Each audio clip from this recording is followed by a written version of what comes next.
A green checkmark indicates the completion of a purification run. Press the right-hand arrow to open the cover. The touch screen displays the run results. Green checkmarks indicate successful processing. Yellow warning symbols indicate that an error may have occurred.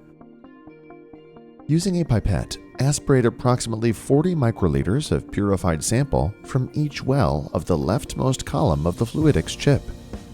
Samples can be transferred to a microplate or tube for storage or immediate use.